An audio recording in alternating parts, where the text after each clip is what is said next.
it's great to be doing this with you, David. Thank you so much for, taking the time. And then I think we've had a lot of short, brief conversations when we decided to work together and collaborate and kind of partner. And I'm just curious to sort of dive straight into what DM25 does, and maybe we just begin there. Yeah, sure. No, it's a pleasure. Thanks for this conversation. I'm really happy to be here talking with you. Yeah, so what does DM do? I mean, DM25, obviously, it's for those of you who don't know, it's a pan-European transnational movement. We were founded in 2016 after the capitulation of the Greek government at the time, led by Alexis Tsipras, the former prime minister of Greece. And during that period, of course, Yanis Varoufakis, our co-founder, was finance minister who resigned when the Greek government decided to turn against the people who had elected them to say no to the mandate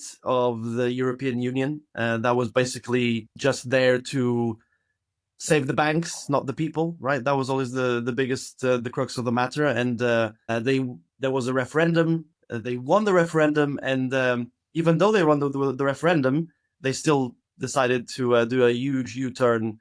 And so that was like really a really important moment, because at that time there was a lot of hope that progressives in Europe could come together and use that moment as a way to catapult progressive politics into the center of Europe. But with that massive U-turn that took place, it became very apparent that that wasn't going to happen. And what we're seeing nowadays, and so DM was founded as a consequence of that, right? As a way of saying, Europe is going through is experiencing a kind of a postmodern version of the 1930s, with the rise of the far right everywhere across Europe, sort of a technocratic, illiberal establishment at the center stage of it all, that doesn't really care about saving people or helping people, but just about saving the banks, and just capital interests, essentially. So that's why DM was created, was to challenge that dominant narrative. And I hate when people go, "Oh, I told you so." But, when I look back now, 10 years later almost, next February 9th, it'll be 10 years since our founding. When I look back now, it becomes quite apparent that a lot of the things we were talking about are coming true. I'm not happy about that. It doesn't give me any pleasure to say that, but it is the truth. And so that's kind of what we're seeing, and I think just to finalize on this point, it's important that progressive politics doesn't just happen in one country alone. And that's kind of the lesson that we had from Greece, right? And you can look around anywhere in the world, right? You can have progressive politics in one place, but if you don't manage to win the hearts and minds of people everywhere, not just in your own country, but across multitudes of different places, then you're not really going to challenge the capitalism, right? The system that we live in. And so that's pretty much it. It's like we're trying to fight for democracy in Europe, because in our view, there is no real democracy here. And but we'll talk about more. I'm sure we'll talk about that in a bit as well. But yeah, how do you feel about it? I mean, as a voice outside of Europe, how does it come across to you looking inwards? I mean, from the outside, let's say. Yeah. No, I mean, I think that's an important question, because I feel like when we are doing a project of reimagining what Europe would look like, it is not just about a geographic region. It is about Europe's relationship to the global South. It is Europe's relationship to histories of extraction, colonialism, and how colonialism, of course, is sort of evolved into imperialism. And of course, and I'm sure you can come back to this point again, but we're sort of in a techno-capitalist regime where we can sort of see a shift, the sort of nationalistic pride, very like Zionist, Hindutva, fascist sort of ideologies. So from the outside, it's like, what is the responsibility, or like, how do you reimagine this idea of Europe with a sense of accountability in some ways of what these histories of Europe's imagination has been of creating the world as we see it now. So, I mean, and at the Polis Project, we're documenting communities and resistance, right? So, you're deeply embedded within resistance and movement building. And it's also the voices of those who are really directly affected by both the histories and the sort of formations of, nation state and and technocrats and new age oligarchs. I mean, all of these sort of factors now functioning in a very different way at the moment. And so I think from the outside, it feels like it still feels very abstract, right? Like there's this idea, and then it's like, but I'm here in New Delhi in India, and I think we've all been part of movement building, but we've also sort of been part of like the immigrant identity when we've tried to sort of move to the United States or Europe, and then you go through the system and you go through that experience. But again, in terms of building solidarities, it's like, how do we really do that? How do we understand, or how do we know if we actually know that we're on the same playing field, that we're in the same arena together, So that's sort of where I'm still sort of like figuring my way through, and part of working together in this way is also to sort of understand that. Like, I want to understand also from having these conversations with you, or this partnership and this collaboration, how do we reconcile? How do we talk about this relationship of Europe with the global South? Yeah, no, absolutely. I mean, look, there's a lot I have to say on this, but let me just backtrack just a little bit to something you said earlier. And I just want to clarify something that I also said, which is, for me, I think the first thing we have to say is that the EU, as it works right now, as it is right now, isn't democratic, right? And this is something that people often question. They look at it and go, oh, yeah, of course it's democratic. There's a parliament, there are different institutions and all these things, So from the outside, especially a lot of the time I talk to people looking in, recently I was in not a debate, it was a kind of event organized by the Forest People's Programs, which is an organization that a friend of mine works for, that looks into protecting indigenous communities in mostly South America. And, there were people there also from Indonesia and so on. And the way that they were talking about Europe, it was almost with a kind of idealism that doesn't really exist, and I hate to be the one to break it to them, and I did make the point, and they acknowledged it, that of course we can't just come to Brussels and lobby the European Union and expect the European Union to fix all our problems, but there is still that kind of hope, which I think is misplaced, unfortunately, and I think that's also why I know that's why we're also working as DM to transform this European Union, so that it can actually be a force for good in the world, not just here. So I think, like I said, we need to pretend, or stop pretending, that Europe is democratic. That's the first point. You've got these powerful unelected institutions, like the Eurogroup, for example, that Yanis Varoufakis was a part of. As a finance minister, they make political decisions and financial decisions that affect people everywhere, and they're not accountable. There are not even any minutes of the meetings that they're in. So European citizens have no idea what is being decided in their name. And I think most people don't know this, they don't realize how opaque this all is, right? And then you have like European Central Bank, like making decisions that, again, affect millions of people. And nobody's even voted for these people, right? For these guys. So, and I say guys because mostly they are guys as well. So there's no transparency, there's no accountability. So what are we doing? Talking about, democracy in Europe and so on. And also, just besides that, what this kind of leads to is a top-down bureaucratic system that calls itself democratic, but in actual fact, it's everything but.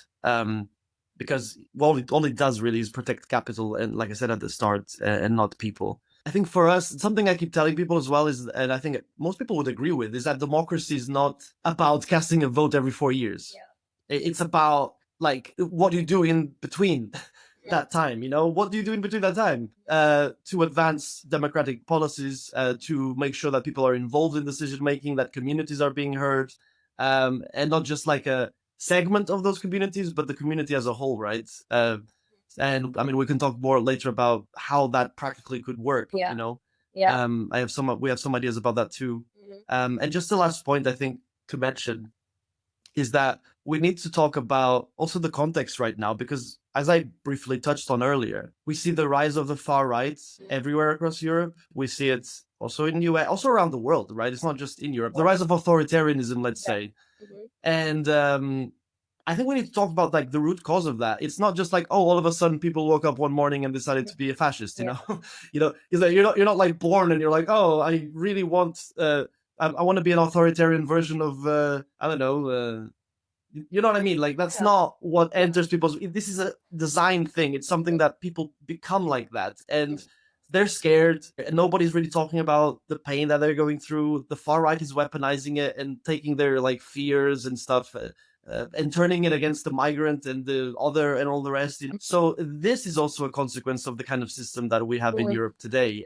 So it's not just about culture wars. It's not just about sort of identity. There's a class analysis and a class perspective there that needs to be part of the way that we look into these things. And I think the left in Europe, or progressives as they call themselves, they just do that. They're like, oh, let's talk about just pronouns or statues, and it's like, okay, we should talk about that. Yeah. But in itself, it's not enough. It needs to be part of a broader critique, because we can't afford to live in a world where the rich keep getting richer and the poor keep getting poorer, where you're basically essentially being told not to look up, just to look sideways and to blame your gay neighbor or your trans person or something. And it's like, no, you should look up, because those are the people that are trying to make sure that you don't look up and you don't challenge their hold on power. So just to finalize on this, I mean, Europe, if it's going to be a democracy, it needs to stop. We need to stop believing that this system can be reformed, because the people who are leading it don't want to change it. And so no one's coming to save us unless we save ourselves, I think. And unless we save each other. No, and I mean, and I'm also like curious, because I think, again, I understand how I feel like, okay, there in some sense is a community, right? Like, I'm slowly finding that, like, maybe within my own vicinity, but then also globally, because I have that access in some ways because of my class or caste position, coming from India. But I've also seen it fragment, like the left that you were talking about, because I'm curious to also understand what the left is in Europe, because or what is the left globally? I mean, even that term progressives, and I bring this up often in like little citizen circles or in art and cultural spaces where I've often, worked in. We see a lot of solidarity now, especially with Palestine, but I'm in India and there's literally no solidarity for Palestine, not as much as it should be at all, because of the kind of government that we have at the moment, and Israel and India pretty much on the same side of an ideology that believes in annihilating an entire culture and people, right? What I'm trying to get to is, how do you, one, there was the left and progressive frameworks, I'm thinking also of the Bandung conference, and that sort of like took place, and it was a recent anniversary for it as well, like a couple of weeks ago. And it really saw a lot of nations that didn't have what Malcolm X called like the white man involved. And it was mostly like states, it was in Bandung in Indonesia, like, everyone came from parts of the world that were brown and black and, weren't nuclear powers at that point, but there was this sense that, no, we need to like come together because we've all gone through the systems, colonial systems, right? So, and then like here we're sort of like celebrating that moment, but then now, I wonder, like, it's not so much about the white man. I think there's a, is that a different kind of coming together that we need to do, because you are focused on Europe and Europe's histories with the left and the progressives. And then there's also what the global south and non-allied movements have sort of like done. Do you see something changing there? Like, do you think we're going to come together differently, or, is it possible? I mean, what are you getting a sense of when you do the work in Europe? Yeah, it's a very important question, because, I mean, we have been involved, just to give a few examples, in which you might be aware of already. We co-founded the Progressive International, which is it's like almost like taking the M25's ideas of democracy, but kind of going beyond Europe and really reaching out to other parts of the world, especially the global south. Yeah. And specifically, I mean, the Progressive International has been involved with a lot of different projects, but one of the latest ones is the Hague Group, right? I was there in the Hague, with Yanis Varoufakis, Jeremy Corbyn, and everybody else, representatives of, I think it's 13 states now. I'll correct that if I'm mistaken. And also, there is more activity going to take place on that front, right? on Nakba Day on the 15th, we are coming out with a campaign to promote the Hague Group, to try and get more people involved in that, practically speaking as well. So it is, I mean, that's just one example, right? The Progressive International. Beyond that, I think we need to also talk about the fact that Europe has never really dealt with its colonial past, right? Like it just hasn't, and it's still playing out today. So Europe as it is right now, as it functions, cannot be the kind of body, if you like, that has any kind of leadership role, because it will do exactly what is against human necessity and human need, right? And I don't think it's just about what has happened in the past. Like I said, I think if we look at what's happening today, if you look at how Europe treats African countries, if you look at outsourcing its border control to regimes that violate human rights, enforcing trade deals with that strip countries of their economic sovereignty, paying Turkey billions, if I'm not mistaken, to make sure that they don't allow migrants to come into Europe. When you look at in the Mediterranean, these illegal pushbacks that are actually basically murder. That's what it's called. That's what it should be called. It's basically murder, because people are being killed just because European leaders don't want Europe to, even though Europe needs people from all over the world. It's absolutely insane. It's like an aging continent, and also a very stupid one, it seems. So that's why we are trying to, it's like Europe is like behaving like an empire, but with a kind of tie and suit and waving the flag, and it's like, oh, okay, look how good we are. We're so nice. We've moved beyond our colonial past and all the rest, but we haven't, and it's like we can't talk about democracy in Europe unless we're also talking about demolishing those global hierarchies, because they're not accidental. They're completely designed to just keep capital flowing into Europe and extraction going to the south, right? So it's like internationalism, I think, cannot be seen as charity, right? It needs to be seen as something much more significant, like mutual liberation, because Europeans also need to be liberated from the leaders that are currently leading us down this path, right? So if you're fighting against oppression here and ignoring oppression somewhere else, whether it's Palestine or India or somewhere else, you're not really fighting for democracy. You're just fighting to maintain the kind of level of privilege that you've gotten accustomed to. And so I feel like when people are they feel like left behind, they've been abandoned by the like the end of it, like the idea of liberal democracy. They're being pushed to the right. They're being pushed into the kinds of in terms of fortifying the policies that are killing migrants, that are making sure that people continue to be poor and so on. And I don't think, like, a lot of the time it's very easy to look at somebody that votes for like a right-wing authoritarian person and be like, oh, this person is it's very easy to just say, oh, they're a fascist. Okay, maybe they voted for Trump, maybe they voted for Modi, maybe they voted for whoever. But okay, let's look at why that is happening. Sure, there are people that are like beyond saving, if you like, but I like to think that if you're in politics, you have to believe that public opinion is not static, that it's like it changes, right? And that you are able to convince people with your ideas. But if you are condescending and patronizing and looking down at people, you're never going to get anywhere, And I think that's where politics is kind of at the moment, and whereas the far right gives them a target and an enemy, something.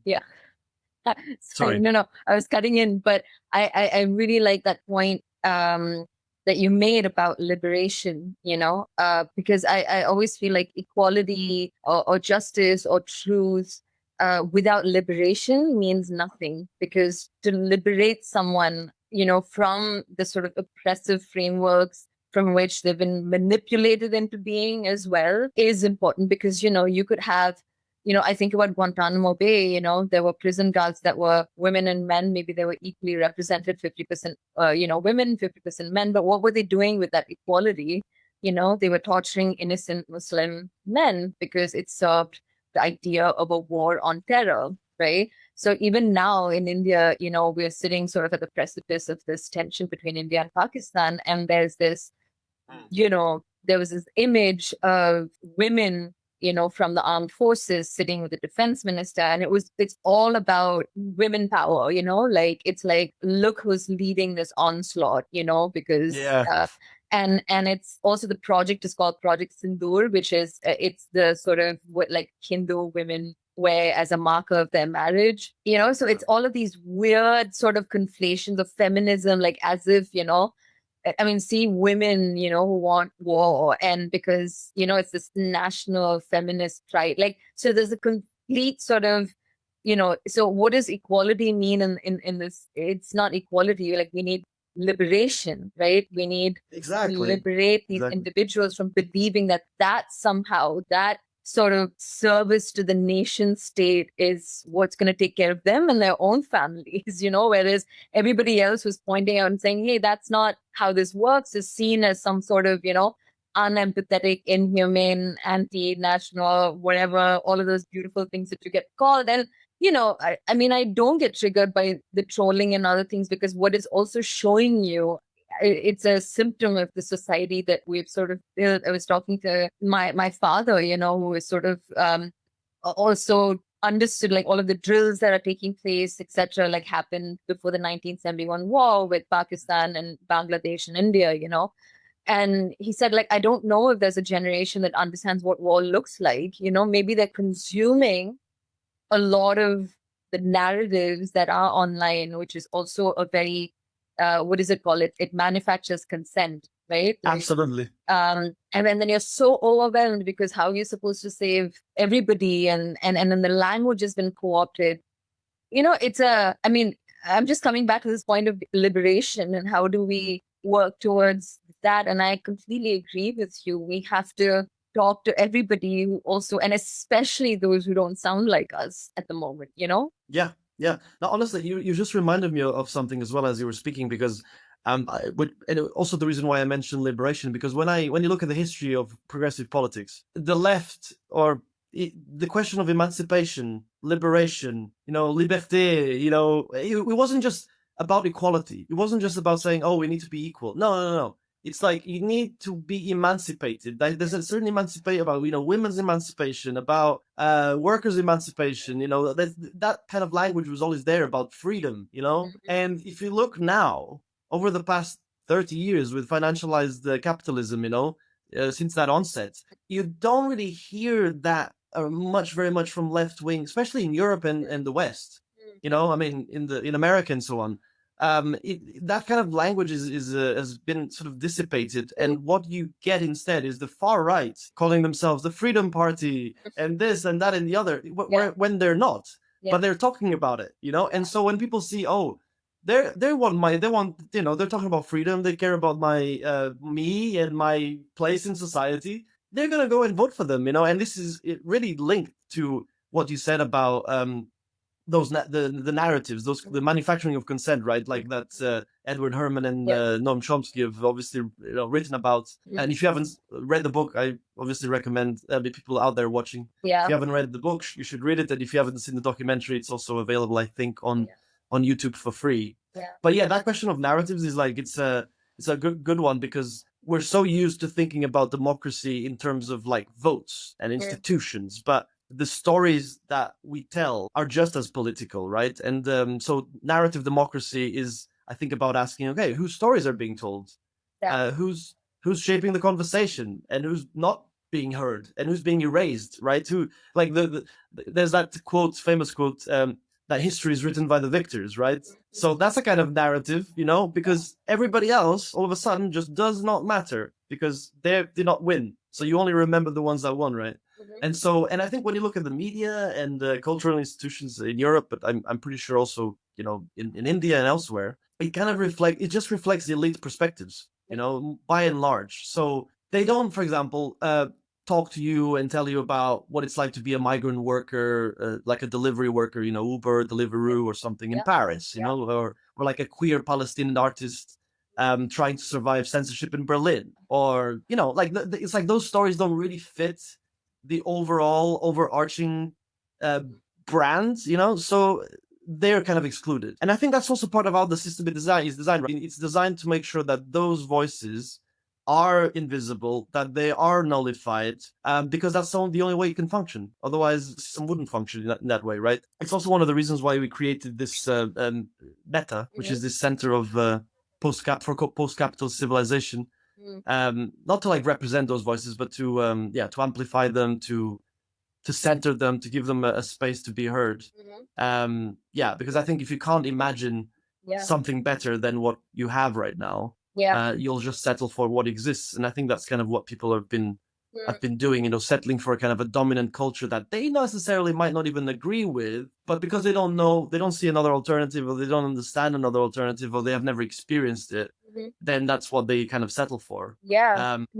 And I want to ask you what your thoughts are, especially because I've been thinking a lot about, as human beings, there are like two things that really work for us, and that's also what's weaponized. One is the sense of belonging, right, which is what we've been talking a lot about now. Like, you want to belong to something, you want to belong in a community, you want to be seen, and you want to be heard by those who are around you, and that's like where care and community and that kind of camaraderie and love kind of exists, right? And that pushes you, because we need that. We're human beings, and we are very, as I say, we are very fragile. We could go either ways, and that's really part of transmitted justice, frameworks, which is coming to what you were also saying. It's moving away from carcerality, like, oh, if you do something wrong, then we punish you by like sending you to prison, which is what has been weaponized as well within our politics now, right? Like, you look like this, so you need to be in prison,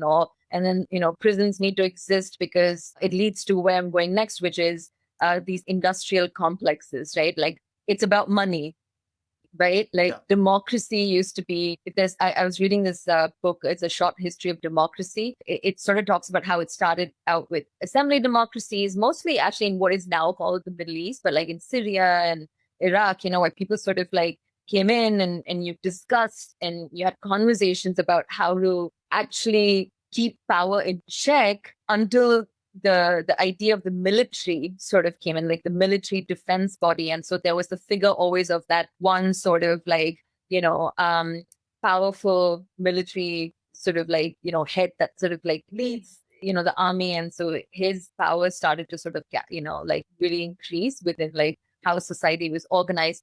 But democracy has gone through a lot of different shifts since then. It's not really like citizen led, but money has come into this sort of equation. And like, so the other thing that human beings need is reward. You're rewarded for something, you feel good. And I feel like that's what all of the Black Mirror episodes tell you. It's like, remember there was that one episode where there was this guy, it was about a TV show, and then he was sort of like, he was protesting all of this. He's like, the system, it was like us, right? We're all fighting against the system. And eventually, they're like, oh, why don't you do this for half an hour on the show and you get this money? And then his rage kind of became, profitable for the system. And then he just got sucked into it. And, it's a really great show because it just tells you exactly where we are, like, especially with technology and how it's not so much about just like drones and, that are sort of being used at the moment to annihilate like entire populations, but also, it's in our consciousness. It's in the parts of us that are seeking liberation, If we had to have another kind of reward system, like what would it even look like? Like, why should we do this? Because it feels like unending, it's overwhelming. That's what the system wants you to feel as well. But do you feel like you've thought about this? Like, how do we do this so it feels like resistance is like as desirable, like liberation is what you should desire, as desirable as like lipstick or fancy cars or something, Fisher talks a lot about this, but like, the libidinal economy, right? Like, what makes you like desire this? Like, I feel like that's also sort of vanishing. I don't know if you thought about it. Like, I'm just kind of thinking out loud, Yeah, no, I hear what you're saying. And I think that's, it's interesting because we've always talked about, when we talk to people joining our movement or any kind of political activity, right? Like you always have your reasons and your rationale. Like for me, it was the fact that my parents had just moved to England. They were economic migrants. They didn't have enough money. So, they were trying to make a life better for themselves and for me as a teenager, right? So I always had the sense of like, okay, I need to do this because my personal experience tells me that it's fundamental and necessary. Otherwise, because the story of my family was like a story of hundreds of thousands of millions of people in Europe, but there's all around the world, right, where people are just moving around or facing displacement or something like that. And you either internalize that and you feel, okay, I need to do something about this because underemployment is a real problem. Involuntary migration is another problem, because you're just moving not because you want to. Like, who the hell moves to like Berlin or the UK for the weather? Like nobody really. You just move because it's like you have to. Yeah.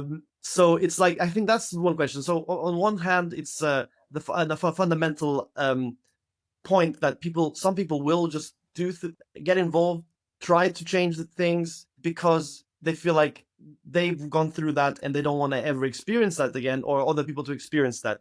But there's also true that the better off people get, the better, how do we involve middle class people or in a struggle that is their own as well, but that where they're not the ones ultimately suffering the first initial consequences. How do you make them care? And so we talk a lot about, getting engaged in activism and politics fun. It needs to be a bit fun. It can't be seen as a chore. So when we talk about like citizens assemblies and worker councils and cooperative-led factories and stuff like that, like participation shouldn't be seen as like, oh my God, now I have to actually do work. I have to get in. Like, it shouldn't be seen as a chore. It needs to be seen as something that empowers you, that liberates you, that gives you a space that you didn't have before, right? And I think you only get that through experience. Yeah. To be honest, I think you only get it through that experience.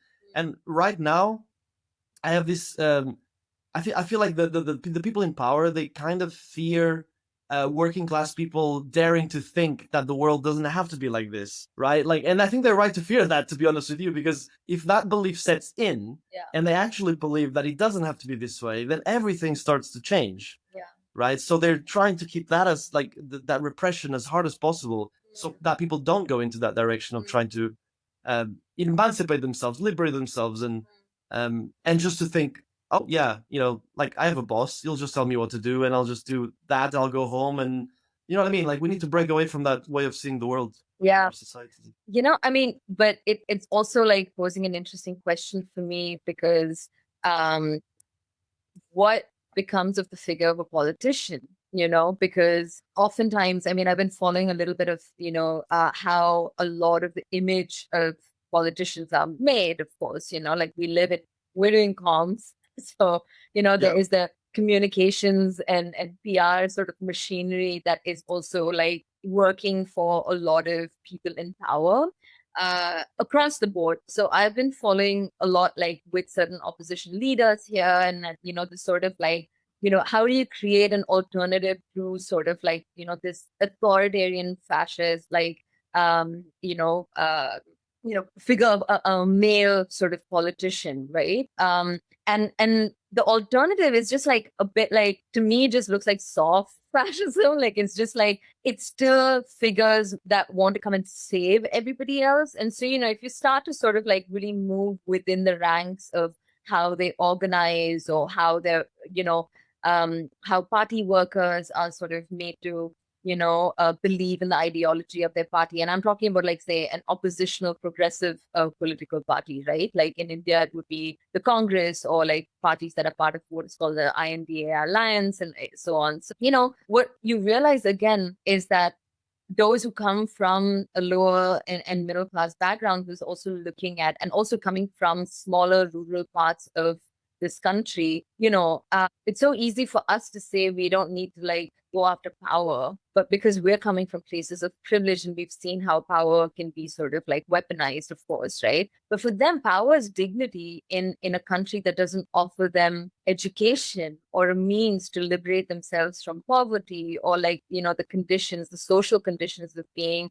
of a certain caste or class, right? So for them to say, I am part of a political party, that I have people whose numbers are like, they live in Delhi and I have their phone numbers, is to show that like it gets them and affords them dignity. And at the same time, the revolution will come from there. Like even I cannot access it. It's not the life I've lived. I've lived a very different life. I've been an immigrant in Europe, in the UK, in the United States, right?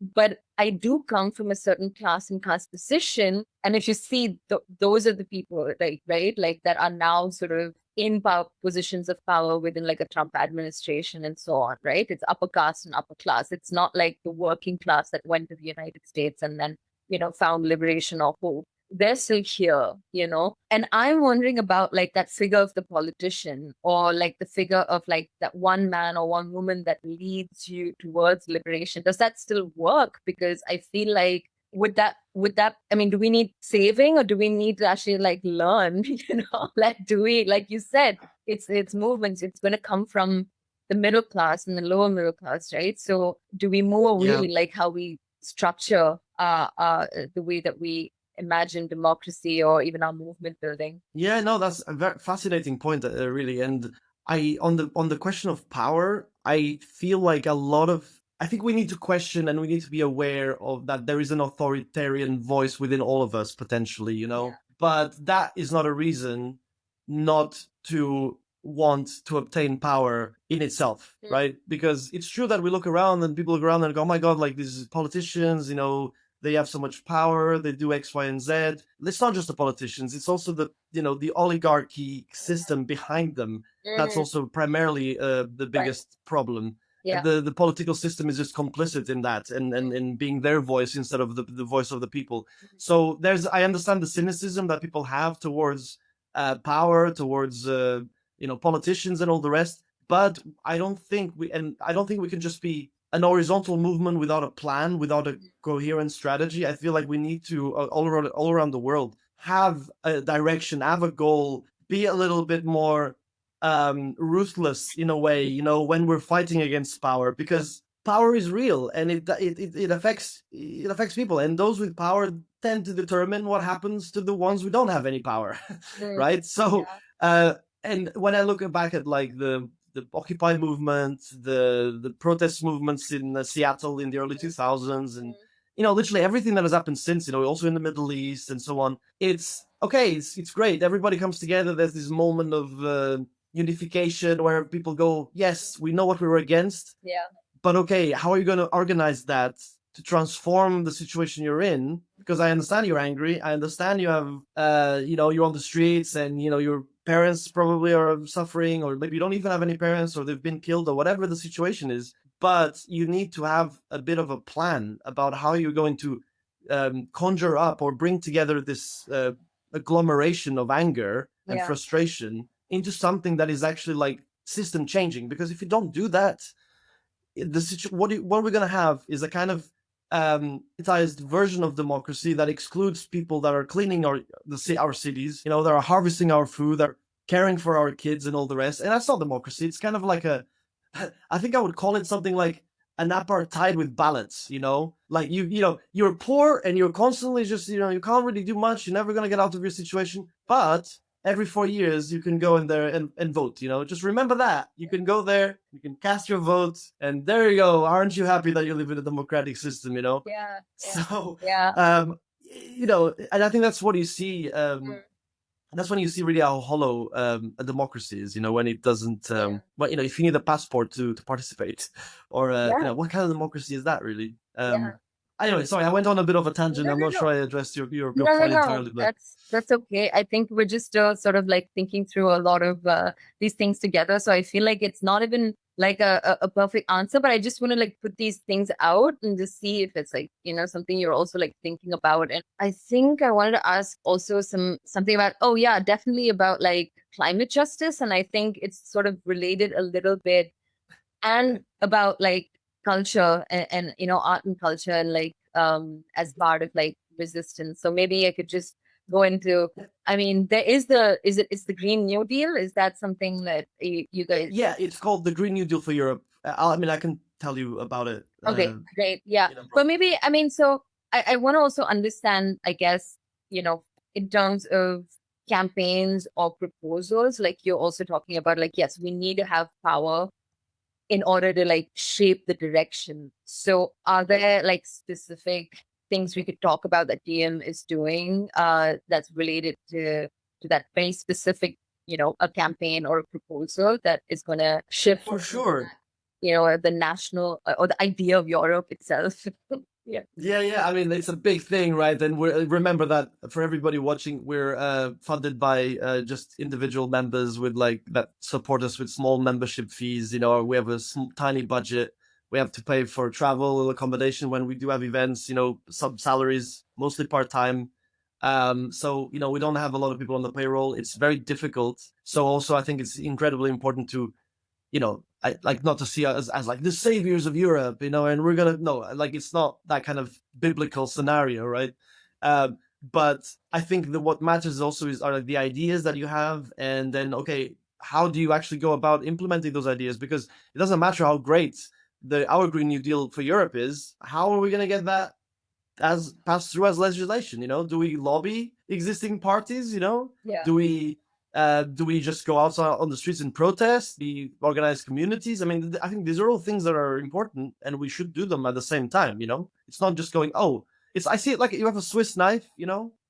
Part of the Swiss knife, you have an electoral tool, and then you have another tool which is advocacy and campaigning. Then you have another tool which is just going on the streets, community organizing. So I don't feel like we can just go, we'll just do one thing. No, we'll do the things that we're best at, and then we'll connect with other organizations that are better at some of the other things, some of the other tools, right?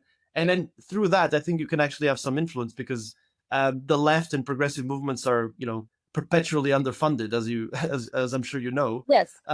So it's hard, but I can tell you a little bit about how we were doing that. And I mean, I mentioned these things not in a vacuum. I mean, these are things that we are actually doing: advocacy campaigns, organizing our members on the ground.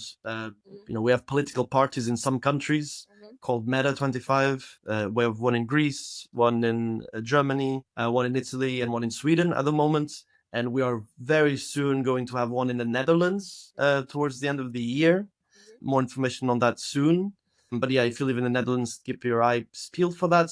I feel like it's just a question of picking all these, having the policy behind you. It's important to have the ideas. And as I remember once I sat down with a Belgian politician from a socialist party, and he turned around to me and he was like, you have the ideas, but we have the machine. But he didn't say that in like an aggressive or a threatening tone. He was just being realistic. And I was like, yeah I know, because he was basically telling me that they have no idea what they're doing, but they just have the money and the infrastructure and stuff. So that's that on what we're able to do. I mean, I can put some links and stuff in the description of the video as well afterwards. But just to touch on the question of Europe and the green Europe and the Green New Deal for Europe that we have. First thing, I think we need to break this myth that Europe is a climate leader.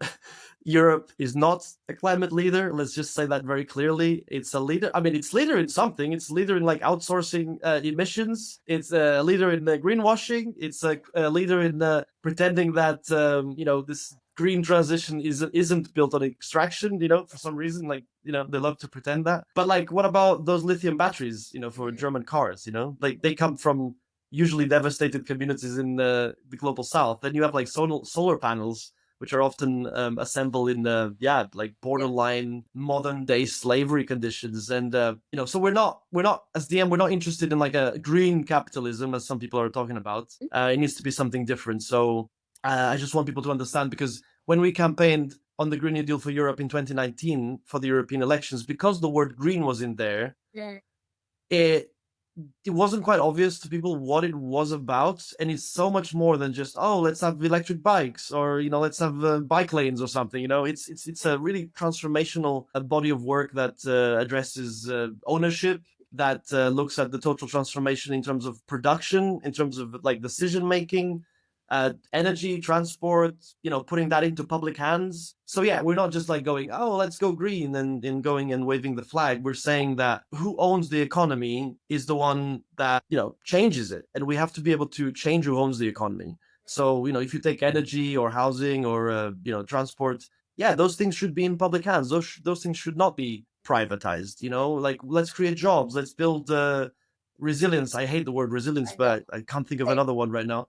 And just make sure that these communities that are that have been exploited the most all around the world are the ones leading that transition. So I think the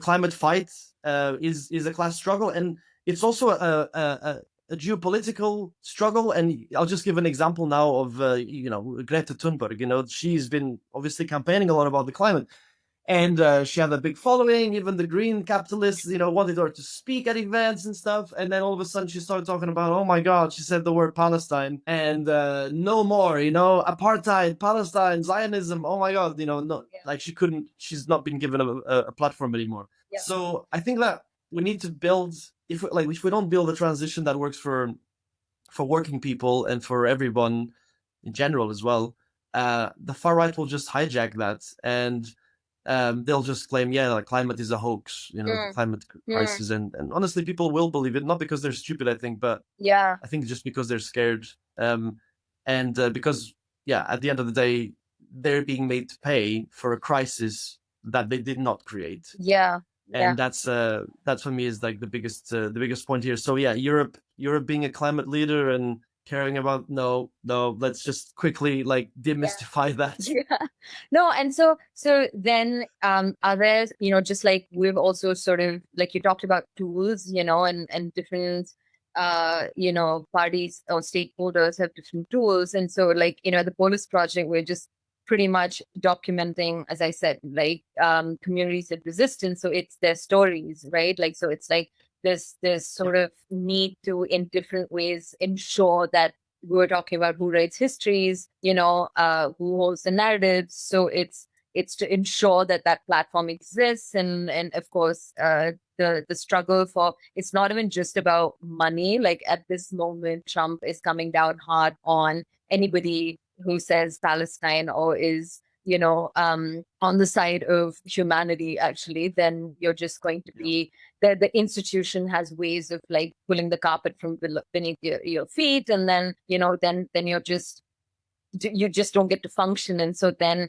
you have to also find alternative ways, like how does autonomous funding work, or how do we partner, how do we collaborate, how do we incorporate somewhere else, and still survive within that system. And so I think, I'm also curious then, when you take something like the Green New Deal, when you are talking about climate and climate action, are there partnerships, or are you working with those within the Global South in some ways? Because also, Europe is not leading this fight for sure. And I remember there was this whole moment where the Anthropocene was a thing. And then, a lot of indigenous scholars had to come and say, there's a lot of indigenous culture has already been speaking around the effects of, our relationship with nature, right? And therefore what's happening with climate change and how it's going to affect communities. But the knowledge of how we can move away from this extraction or extractive economy exists within indigenous culture. So I'm curious if there are conversations with other leaders and communities that are part of, outside of Europe, leading this conversation. I'm probably not the best person to answer that question just because of my role within DM, but I'm sure that, the Green New Deal was a paper that was put together collaboratively by different people, right? And by members of our movement. And those people have been, influenced by papers and documents from other organizations, right? So if you go through it, there's a lot of pages there, but there are sections there specifically about the Global South and so on. But it's a long document. Probably needs to be a little bit updated in some parts. But every time we produce policy, it's not just in a vacuum. It's not just this is something that we think. It's always influenced by what's out there. And I think the main problem that I find is not so much I think we collectively, in progressive circles, have the answers to the issues. The question for me is, how do we make those things a reality, right? When you have a whole barrage of obstacles, it's like you're trying to cross a street and the street is just got spikes everywhere, and there's like a threat coming from every corner, and by the threat I mean like the oligarchs, Yes. so they're just barricading everything, and you can't, and we have to go beyond the barricades, we have to somehow manage a way to go beyond that, take them from their comfy seats of power, these fat cats, as no offense to cats, I have one as well, No. but Yeah. but take them and just overthrow them in some way, like I'm not saying, really, I do believe that there needs to be an element of radicalism there that people need to become comfortable with, because it's like if your property gets, imagine you live somewhere and everything gets like land theft, and your property gets destroyed, and even if you have very, very little things, somebody can just come in and go, but it's mine now, or like colonialism, or whatever. It's happening right now with Palestine. You have to be able to fight that. You have to be able to fight that, and I think we should not be coy about that. We should, of course, to do it democratically and to do it through resistance and to learn from what others are doing. But yeah, that's for me the main the problem is not so much, oh, do we have the answers?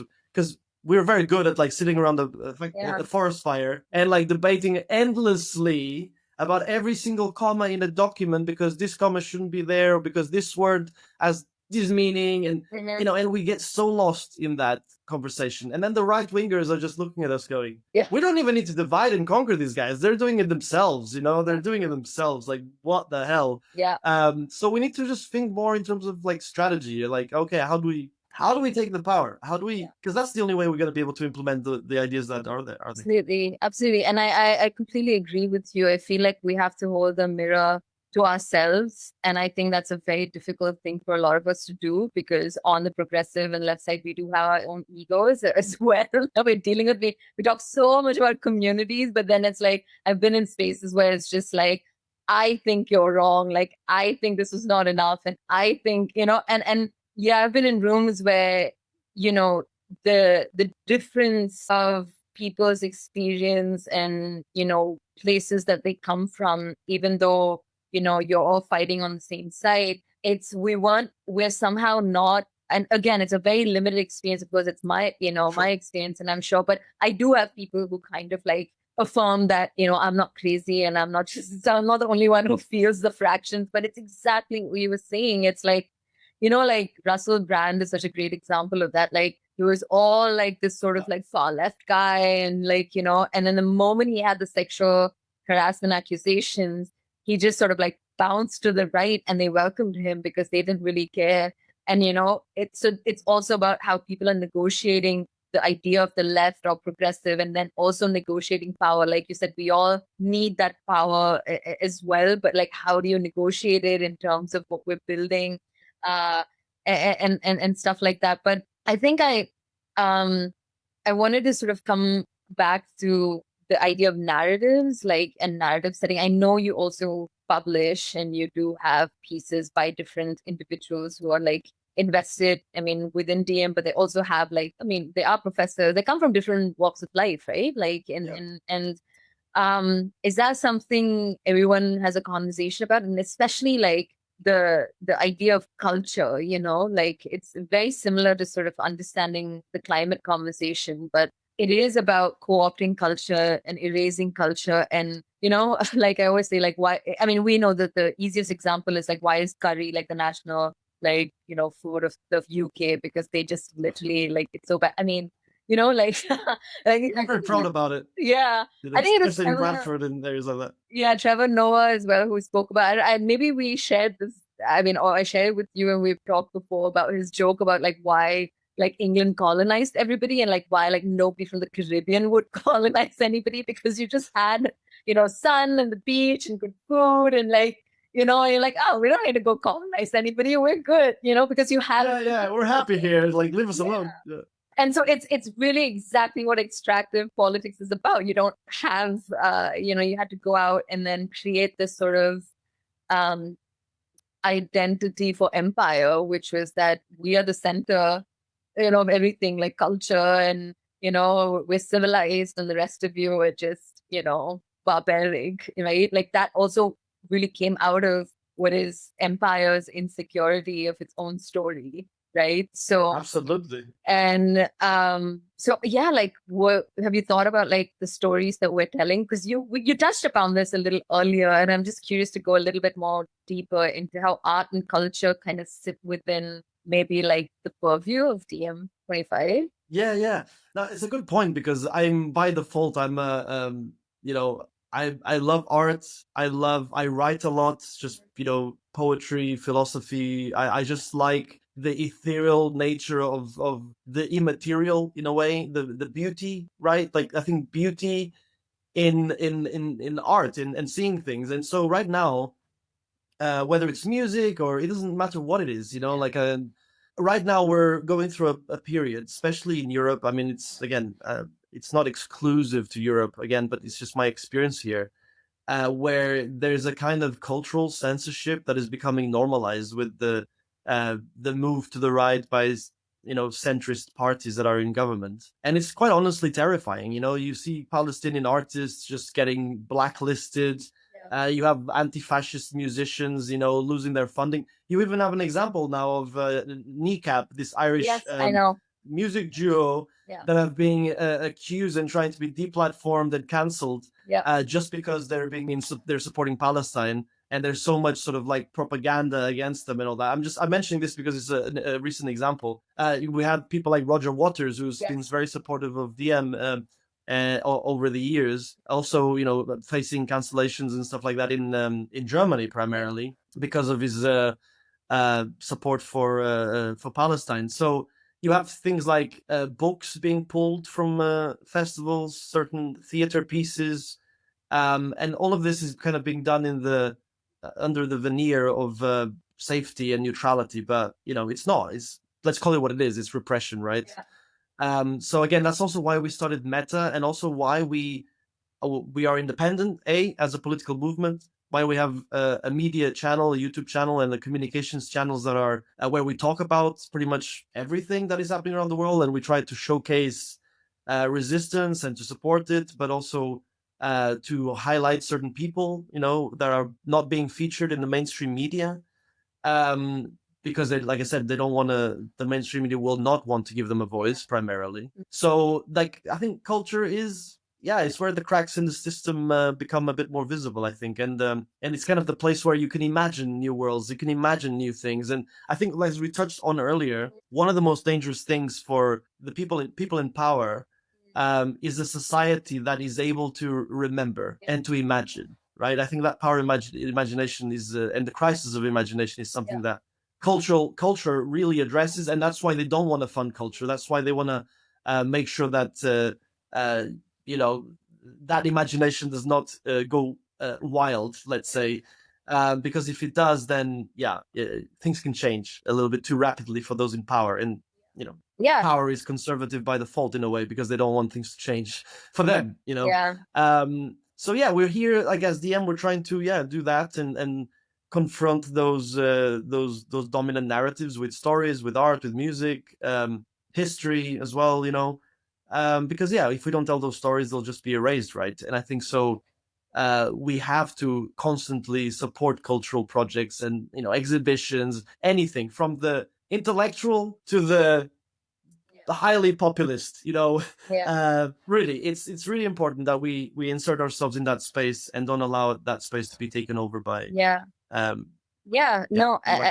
and I think it's also important because like that imagination is also like what comes back to what we were saying earlier about like the desire for resistance, or like the desire to resist something, is because you have to have the faith that what you grew up, your culture, the food, the memories of living on a land, and what it's held for generations, stories it's held for generations, that it exists. And so it gives you the faith that like I have to fight for this, right? Like, so imagination's also about like being able to therefore like stay true to wanting to fight or resist. And that's what we're seeing in Palestine now as well, right? Like what really ticks off empire about Palestine is just like do whatever, we're not leaving, and we will return. And you have to have that hope and that faith, because otherwise then it's everything goes away. The land, the culture,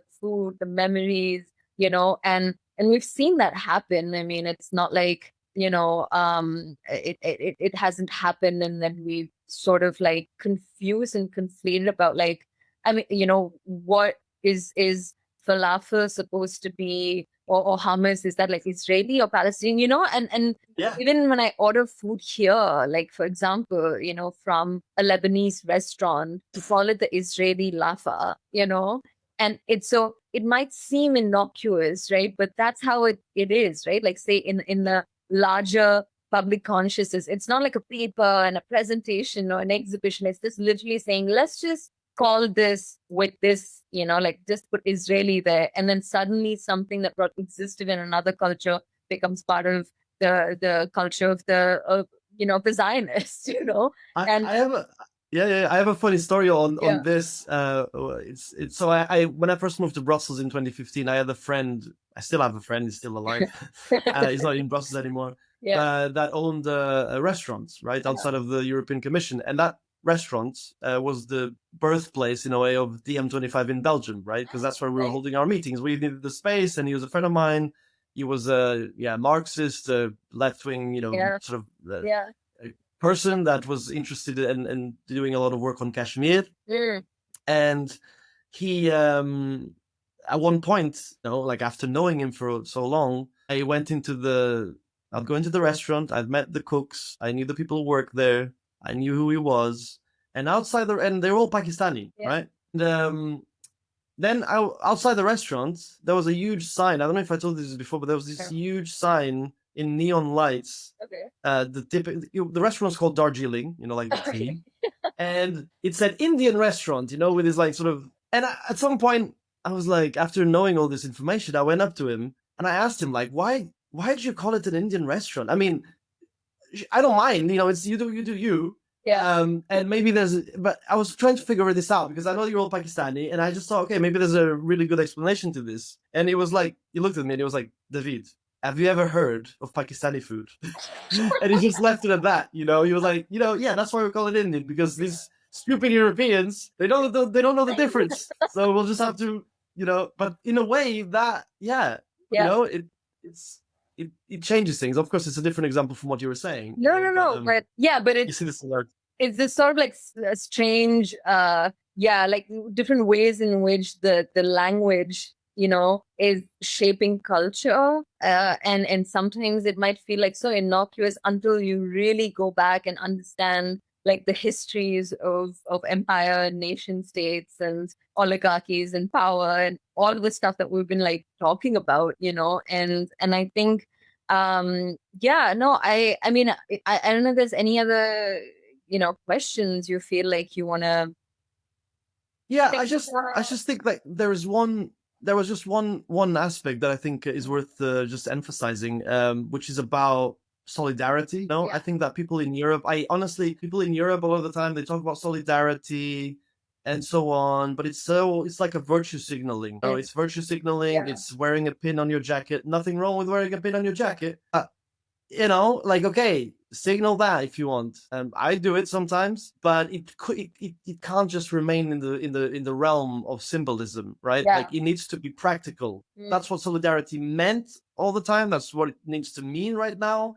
When you feel solidarity towards somebody else, you go and you help them. You don't just go, oh, I hope they're okay, right?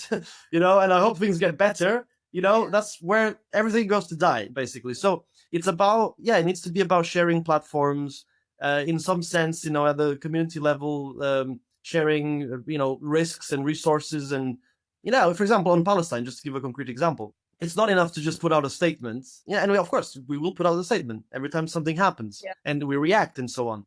But it needs to go beyond that and pushing for like EU, like a EU arms embargo, right? It needs to be about like backing BDS and giving Palestinian voices some space, not just during a war, but in general, generally always. So Palestine is an example, but it could also be like Sudan and Congo, Lebanon, or other parts of the world, and connecting them with existing European movements.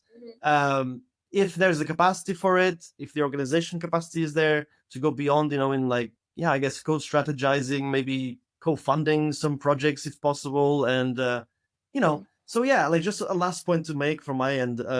I think, and this is something we say at DM a lot, is that oligarchy is global, capital is global, so our resistance must be global as well. And that's why you can't just do things in one place alone. You have to internationalize, you have to look at the big picture. Otherwise, I think that's the vision, like a new kind of internationalism that is rooted in material support, right? So when Cuba is sending doctors to Africa, or to Angola or somewhere, like it needs to be that. It can't just be like, oh look, I care about Palestine or I care about whatever. Because we need to resist the far right. We need to also resist that sort of technocratic center, which is not really center anymore. Because if we don't do that, then I think we'll not be able to get out of this situation, So yeah. And I think one of the things that I've been thinking a lot in terms of solidarity or building that is also, I know it's like, I don't know if this is going to be like a super random segue or if it's just going to be like, wait, what? But how did we end up here? But I do think a lot about philosophy and spirituality, like being a part of, how we build relationships. I think, and I speak of this also from this idea of secularism in India that always sort of said, okay, we tolerate all religions, you're free to practice whatever, but like, we're not going to talk about God or spirituality, and not God in the sense of empire and the colonial Western sort of taking over of organized religion or creating this sort of enemy out of the other of another religion, right? Like this is also a project of empire. And I feel like, I am sort of, especially if, when we start to think about indigenous cultures, especially when we start to think about, how fascism really removes faith, not like faith in terms of religion or spirituality, but also just faith in each other. I think it's about believing in something larger than ourselves. So it's also about, I think, there is a term for this, and I know there's like stuff written about it, and I can't like remember the exact sort of like theoretical frameworks, but it is stuff that Mark Fisher spoke about. Like, he was a professor that I studied under as well. So it just keeps coming back to a lot of like his ideas. And it's about taking two really opposing ideologies and bringing them together, like luxury communism, like it's sort of like saying, okay, how does science and spirituality are actually going through a conversation at the moment as well, like especially with quantum physicists and mathematicians and this idea of, the universe. And I say this because, if you've been watching the live stream Genocide over the last, over, 2 years. I mean, and of course, a genocide is not just what's live streamed. It's also like the act of starvation. And there are many tools that, the Zionists have been using. But what we've been watching, if you look at their videos, they always take the name of God at the end of it, right? They say we come from light and we go back, or this is a larger plan that God has. And I really want us to think about that. I really want us to think about, when there are people, like I said, if we are working with those who are part of a resistance, we have to listen to what they're saying and what they believe in and how they're thinking about their own place. And I just want to put it out there, like that we shouldn't shy away from thinking about philosophy and spirituality, because I think it's also about who we become and who we're thinking of, becoming, because it'll need a lot to sort of hold your ground when so many things are collapsing and fractured, even within left progressive spaces, right? I've been thinking about that a lot. No, it's interesting you bring this up, because it's something that I've also been thinking a lot about. And I agree with most of what you said. The only thing I would say is that I think it's important that it doesn't turn into this a situation where we're expecting somebody to come and help. Right. Like a messiah. Where it becomes a way of going, of not assuming a responsibility for the struggle, which is hard to do when you're already suffering, but nobody's coming, I think we need to just be like, believe in what you want and have a spiritual and awareness of the world. And the fact that we are like tiny grains of sand in an infinitude of time and space that is stretched over time and ever expanding, it's absolutely insane that we're in a planet that is basically like floating in space, Yeah. that is expanding at an incredible rate. And, you know, with so many millions of galaxies, you know, we don't even know what's potentially out there. You know, we're never probably gonna know. Who knows? You know, maybe at some point we will have more. We'll be able to like learn more. But and of course, science is still developing that understanding. Yeah. So I understand where that spirituality comes from, because it is deeply, you know, I'm in awe every time I just think about these things and about our place in the world. But I think it needs to come from a place of going, okay, having said that, I still need to be the one, and together with my, you know, comrades and friends and other people, that change our material conditions, because nobody else is going to change those material conditions for us. You know what I mean? So yeah, it's like having that's why I have a difficult relationship with hope, with the idea of hope, you know. Me too. But anyways, I agree with I do agree that there is that convergence, especially in quantum physics and all that.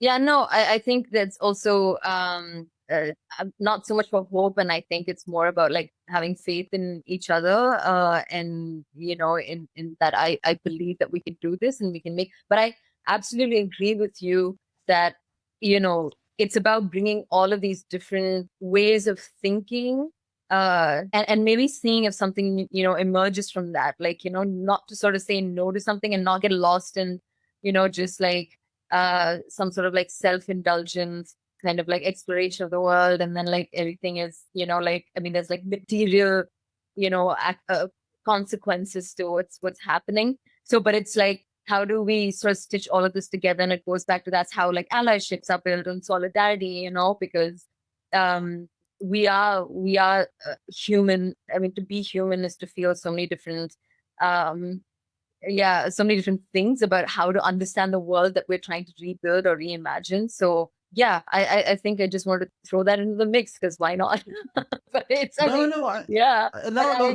it's fascinating. It's about how to bring all of this stuff together and then like go back to what we're working towards, which is actual material, philosophical, because change. I feel like that's a lot of spiritual thoughts and ideas and have come from the East, and then as soon as they arrive in Europe, they immediately get commercialized. Yeah. You know, whether it's like, you know, yoga with dogs, with puppies, you know, or whatever it is. It's like it always becomes commercialized, and it always takes on this kind of like, oh, how do we make money out of this, you know? And it all becomes about, oh, do you want to change yourself? Because we, you know, forget about changing the world, because we can't change the world anymore. That's a dream, you know? What the hell are you doing? Go to the gym. You know, center yourself and find yourself, you know, and it's all about the self, and it's not about the others, you know, and that's the problem that I have with this kind of how spirituality has been taken to mean that for the majority of people, where actually it means so much more than that. Yeah, absolutely. That's like the well-being industry, right? Like, it's fine. Just talk to these counselors, and, you know, when your professor takes his life, or like, you know, oh, is it, you know, we have encampments, but we'll have like well-being coordinators in universities, and, you know, university is not the problem. And it's not like, you know, it's just it's just emotions and a childhood or something, you know? So yeah, I completely, I mean, there's an absolute takeover, you know, I mean, that's what capitalism does. It takes over everything and sort of makes it a profitable entity, including basic human emotions like love, or, you know, community, and, you know, brotherhood. It becomes like a commodity. It becomes commodified.